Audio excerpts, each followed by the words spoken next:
اس دنیا میں جو بھی آیا وہ موت کی سختی لازمی برداشت کرے گا اور اس کے بعد عالم برزخ میں چلے جائے گا۔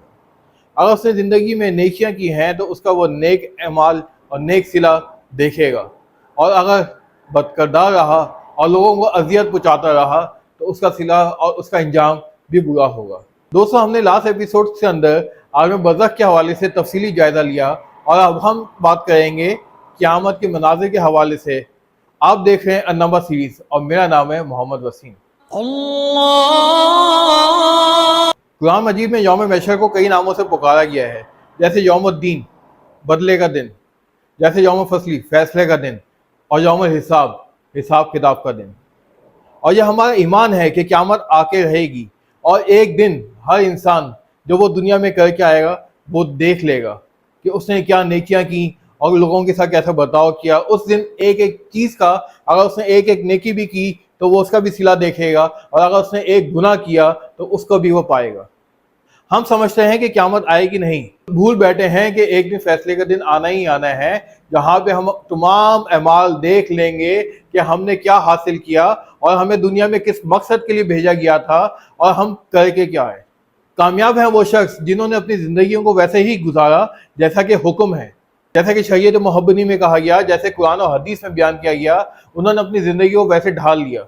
بظاہر دکھنے کو تو لگتا ہے کہ یہ بڑی سختی ہے، لیکن اس کا جو انعام ہے جو کہ جنت کی صورت میں ہے بہت بڑا ہے۔ دوستو، یہ زندگی تو کچھ پل کی ہے، اور میں تو اس کو زندگی ہی نہیں کہتا۔ زندگی تو اصل وہ ہوتی ہے جو ہمیشہ رہنے والی ہو، جو کہ مرنے کے بعد کی ہے۔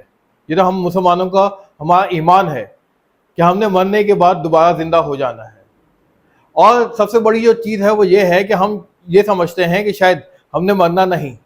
کتنے ہی لوگ ہمارے سامنے آئے دنیا سے اور چلے بھی گئے، اور اپنوں میں جا ملے وہ۔ یہی تو اصل خوبصورتی ہے کہ ہم اپنی زندگیوں کو ویسے ہی گزار لیں جیسا کہ ہمارے نبی صلی اللہ علیہ وسلم نے ہمیں فرمایا۔ دوستو، کافر یہ کہتے ہیں کہ کیسے ہوگا کہ بھائی دوبارہ ہم کیسے زندہ ہو جائیں گے؟ کیا کافر نے یہ نہیں دیکھا کہ جب کسی بھی چیز کا وجود نہیں تھا تو وہ پیدا کر دیے گئے؟ اللہ فرماتا ہے کہ یہ تو زیادہ آسان ہے، ایک چیز دنیا میں نہیں ہے اور اس سے پیدا کرنا، بنسبت یہ کہ ایک چیز دنیا میں ہے، موجود ہے، ایک دفعہ ہم اپنے آپ کو پیدا کر دیا ہے، اور اسے دوبارہ اٹھا دینا۔ کافر سمجھتے ہیں کہ شاید ہم دوبارہ اٹھائے ہی نہیں جائیں گے، جس کا بڑا خوبصورت جواب دیا گیا کہ ہم تمہاری ہڈیوں کو سمیٹ لیں گے اور تمہیں دوبارہ پیدا کر دیں گے۔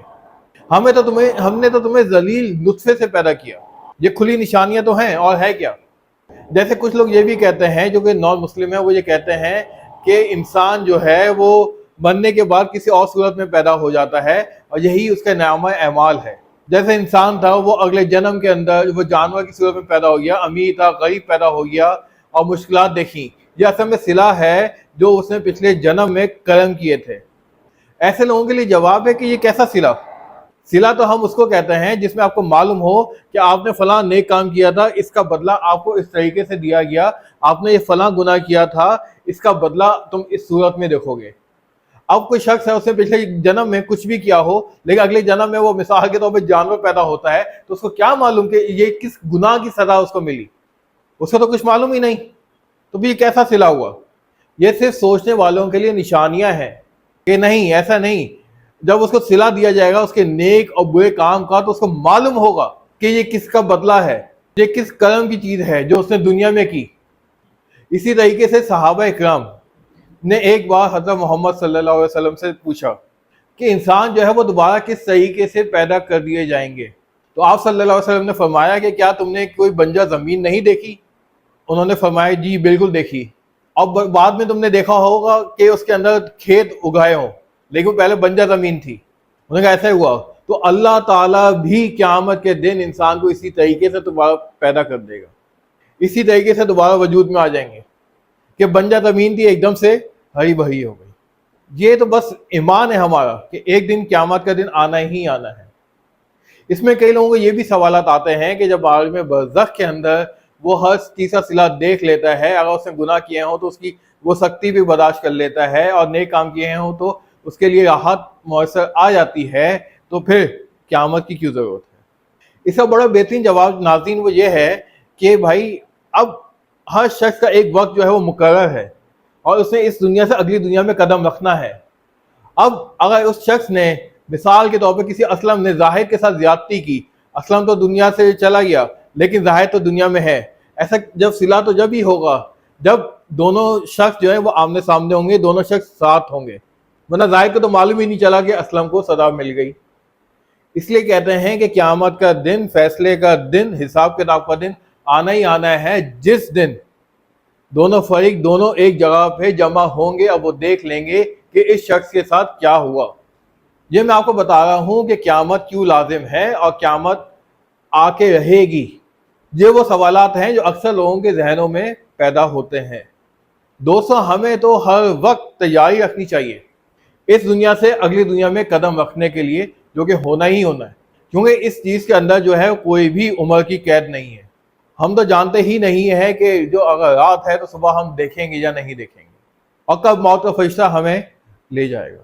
یوم محشر کے دن تو ہر شخص نفس نفسی میں ہوگا، اور ہر شخص کو فکر ہوگی کہ میں جو ہوں کسی طریقے سے بچ جاؤں اور میری مغفرت ہو جائے، کیونکہ یہی وہ دن ہے جس دن جنت اور جہنم کا فیصلہ کر دیا جائے گا۔